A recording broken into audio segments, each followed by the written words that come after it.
guys, what's up, fireyourtrainer.net? Welcome to today's topic, supplements. So I really didn't want to do this video for a long time. I just didn't want to touch it with a 10-foot pole because supplements are really hard to talk about. Everybody's got opinions and they're more than willing to just word vomit them at you. I'm going to be upfront. I don't really take a lot of supplements personally. I don't find the need to. I eat food. That's what I do. I work out and I eat lots of food. Lots of good, whole, healthy foods. Some unhealthy foods. Starting with the easiest to talk about, probably protein powder. There are tons and tons of types out there, and it seems to be the most universally accepted beneficial supplement to take. You may not get adequate amounts of protein in your daily food intake, so you just need something to bolster it up. It's been around for a very long time. It's been manipulated, and there are like plant-based, there's whey, there's egg, there's collagen, there's beef, there's all kinds of formulas out there. Some that are more refined, and there are some that are less refined. And there are some that are faster digesting and some that are slower digesting. There are some that taste like absolute dog shit, and there are some that don't taste like dog shit. I will never say that a protein powder tastes good because they don't. Nothing that I would just be like, this is delicious, I can't get enough. I will tell you what I take periodically. This is what I take. Diametize Hydro ISO 100. It is the least expensive of the hydrolyzed proteins, and it doesn't taste terrible. It mixes pretty well in other stuff too. I don't ever just sit down and like guzzle a protein shake. Of the ways that you can, refine whey protein, let's see, there's casein, and then there's a blend, and then there's a concentrate, and then there's an isolate, and then there is a hydrolyzed isolate. Starting with the least refined to the most refined. Digestion speeds up along with the level of refinement. The hydrolyzed is the most refined. That is gonna just shoot right through you by itself. So I mix it with oatmeal, I mix it with protein pancake mix, and I mix it with yogurt. I recommend protein powder, general enough. I recommend whey protein powder. I don't recommend any of these like weird offshoots of protein powder because they're just trying to reinvent the wheel. I don't recommend vegan, vegetarian supplements unless you are a vegan or vegetarian. I don't recommend them because there's just not enough leucine content in there to stimulate muscle protein synthesis. If you want to know more about that, go look up Dr. Lane Norton. His YouTube handle is BioLane, Layne. He has put out countless videos and countless articles on how to supplement protein in general, what's the best and why is it the best. I'm just giving you what I know. Now, BCAAs. So BCAAs, you can see I've got some. Not that I take it, but I've got some. They're not as great as previously thought. Though they do stimulate muscle protein synthesis, the effects are a little exaggerated. If you've got the money, they will help you. If you don't worry about it. If your diet's good and your timing is good on your food intake, don't stress. Pre-workout and caffeine.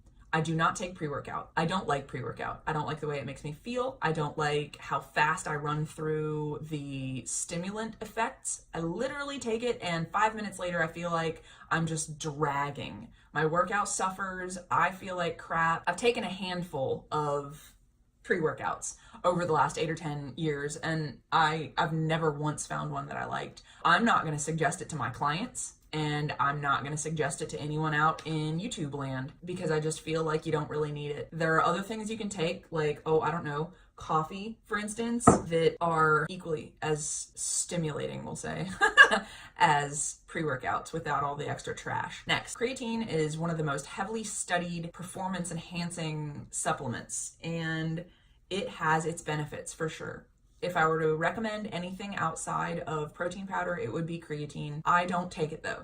And I don't take it because I don't like it. I don't like having to take extra water. I don't like having to worry about taking something every day. The last time I tried to take it, I got kind of puffy, and I think that was more so like because I increased my water intake drastically and my body wasn't hormonally prepared for that. It just freaked me out. So I didn't take it. But if you're willing to go through the trial and error of it, it's like 5 grams a day. You just take it, don't preload. It can help you. It really can. I talk down about it, but it really can. And it does give you that little boost of something in mid-set, when you're just absolutely flagging and dying. Again, Lane Norton did a whole bunch of stuff on it, but it's never interested me much. The one type of creatine that I will suggest that people take is creatine monohydrate. Monohydrate is the only one that's been really super duper heavily studied studied, and it is the best of all of them. It's also the cheapest of all of them. If you're watching me for my opinion, take it if you want it, because it can definitely help, but I don't. All right, Thermogenics and fat burners. I have a very, very, very strong opinion on this. I'll hold back about 50% of that opinion because lots of cuss words would come out. Fat burners are crutches. They are pointless. It's just another cocktail of stimulants like a pre-workout that is going to make you feel like crap ultimately. None of them really work. Some of them have more benefit than others, but they're all just a crutch. They're just something that's there for you to blame when your diet isn't good enough. I can't tell you how many clients I've had come up to me and say, oh, have you heard of such and such a product? I heard that it's really great for fat burning. No, you know what's really great for fat burning? A caloric deficit and sleep for recovery. So Thermogenics, fat burners, just avoid them. There's no point in wasting your money. Moving forward, detoxes and cleanses. Oh dear. This is even worse than fat burners. This is like, literally, you're just making yourself go to the bathroom over and over and over and over. You have a liver, you have kidneys. They do the job. Granted, I mean, there are some things out there that have been shown that they could help with like liver function and whatever. Your body's pretty efficient at cleansing and detoxing. If you're not getting good sleep, if you're not eating a decent diet, you're just shoveling chemicals into your body. You're not gonna function optimally. That's another thing too. A lot of these detoxins will have you like, you're juicing, you're fasting, you're manipulating your diet in some way. So the weight, part of the weight that you're losing is because you're in a caloric deficit. Shocker! You lose weight when you're in a deficit. But most of these cleanses and detoxes have you at like 500 or less calories. I mean, you could do that like alternate day fasting.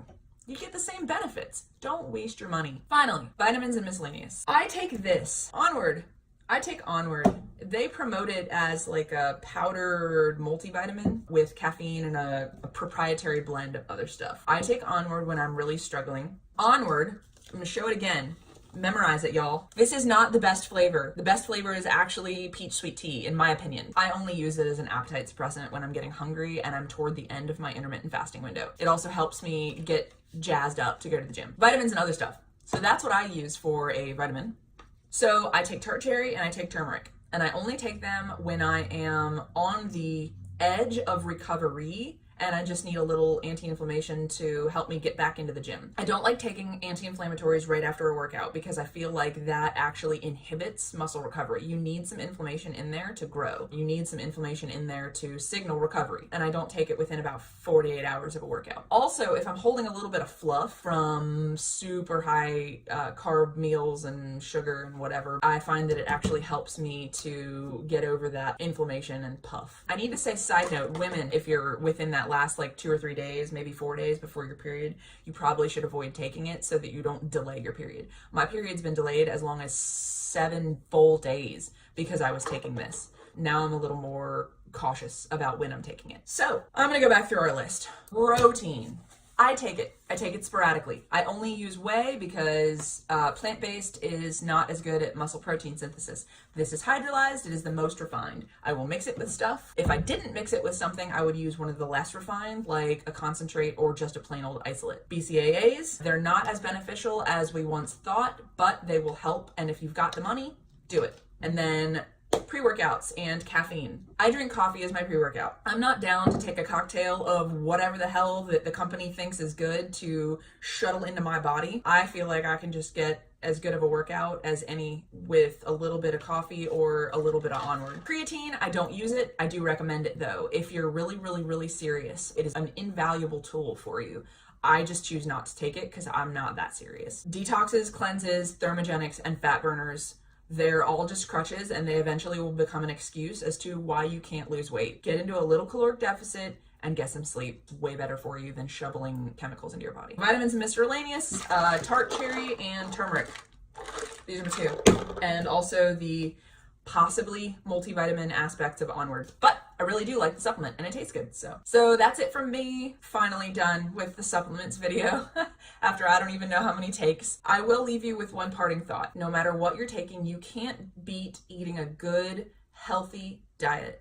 prioritize your sleep. All of these supplements are just literally just that. They're a supplement to the good regimen that you already have going. They're not going to replace any aspect of a healthy lifestyle, but they will augment it. Don't get into anything with the idea that it is going to be a game changer, because it's not. And do your homework before you get into taking anything. I always do my homework before I introduce anything into my body, and I always cut the dosage down by about half when I'm trying something new, because I don't want to get a surprise and end up in the hospital. Just saying. Let me know what you think. Please like, comment, subscribe, and share.